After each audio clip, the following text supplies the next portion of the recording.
What's going on, guys? Prosy Talk here, back again, and I've just got done watching AEW Full Gear.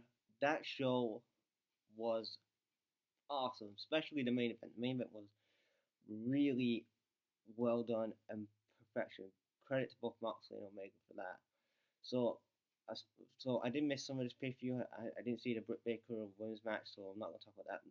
So I did miss some of it because I was doing something else, and then I forgot it was on, so I was like ordering it quick on Fact TV.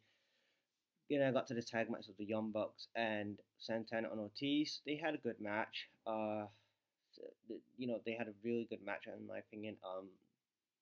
Santana and Ortiz get the win. It was a good way to open up the show. Like I said, they had a video package. I saw it earlier. I went back in the stream, and that's what they had. Like video package of Omega and Omega and Moxley, and then they had a big match. Karma did come out in that match. Her and Brandy Rhodes are now a faction now, like we said on the last episode of Dynamite. So yes, she made her AEW debut. But yeah, this was a good match. This was another good match. Then we had Sean Spears versus Joey Janela. Now I think with some of these matches, we needed them.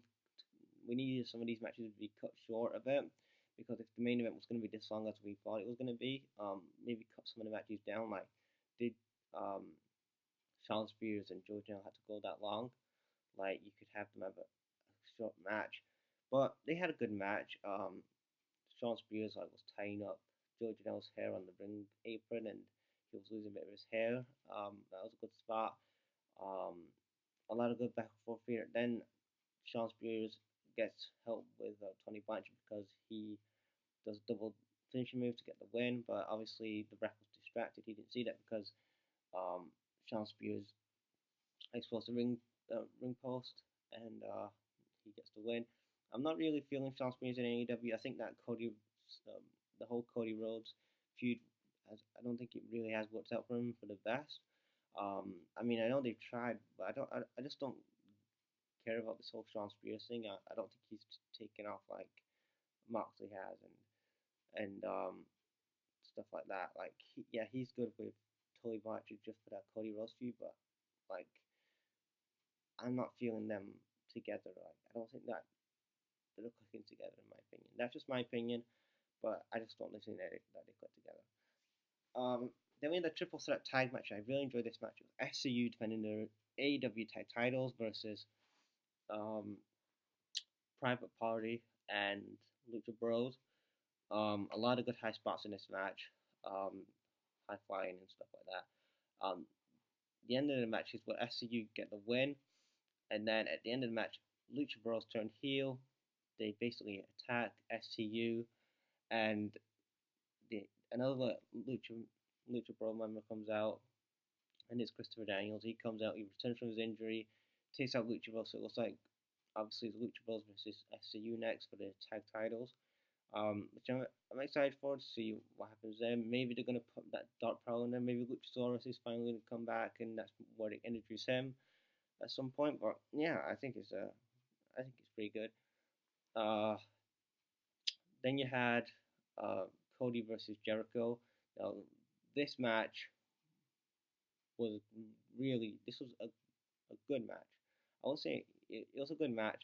Obviously, you had Cody's mother there. Now they said if Cody lost by disqualification, he wouldn't. If Cody lost by if he couldn't defeat Chris Jericho, then he would obviously not become AEW champion again. He would not challenge again. But they didn't say by DQ. And this match was good. They had a lot of good back and forth. Cody and Jericho had a good match. Jake Hager got involved with MJF. He attacked him, and this is how the finish really happened because Jake Hager got kicked out of ringside because he attacked Cody a couple of times. Cody got busted open mad in this match because there's one spot where Jericho and Cody are near the apron and near the ramp, and Jericho moves out of the way, and Cody just hits his head, hits his eye on the ring apron. It looked pretty nasty, like a nasty ass bump. Like it's all gashing over and everything like that. But yeah, it was a good match. Jericho gets the win because MJF was like, nah, he cannot continue anymore. And then MJF was looking all sad and pissed.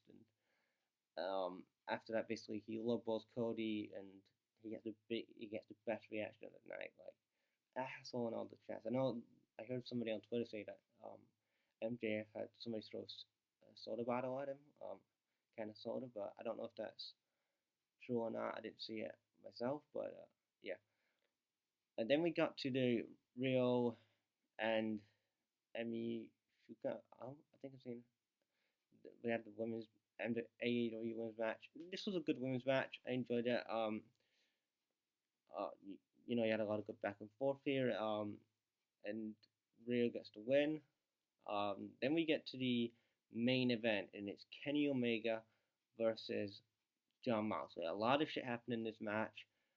A lot of good back and forth, and really good spots. I'm just gonna talk about the spots in this match because it was how well it was done.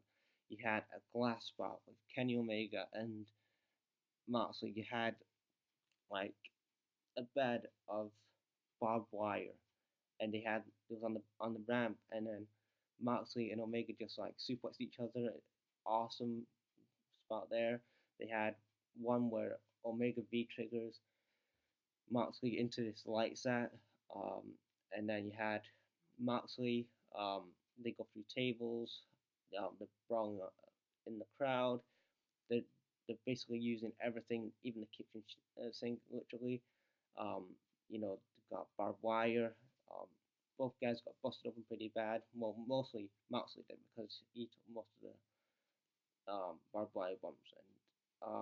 But yeah, a lot of good spots. They had counting each other's finishers. Um, then the rest like start the match, and then you just had a lot of good shit. Like I couldn't really just say all of what happened because it was so fast and so good that I just want to just talk about the things that I want to talk about. But at the end of the match, you had obviously Moxley. He was exposing the canvas, and he's like cutting all the canvas up, and he's ripping all the ring up, and he's trying to end Kenny Omega because the whole thing was behind this is that he wants to end Kenny Omega. These guys hate each other so bad; they want to kill each other. They want to end each other's careers, and um, Kenny Omega he counters him with the with his own move because Kenny does the um, dirty deeds. Then Ambrose kicks out. Moxley kicks out.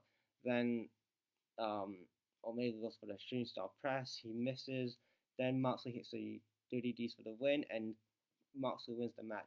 What a match! Like in my opinion, best match of the night. In my opinion, maybe the best match of the year. Like, I don't know. Maybe it's the best match of the year. I'm gonna say put it on a limb here, and I'm gonna say it's match of the year. And I know people in the comments are going to say you're being biased to AEW. I'm not being biased to AEW. I just think, in my opinion, it's a contender for match of the year. So, in my opinion, props to both guys. Um,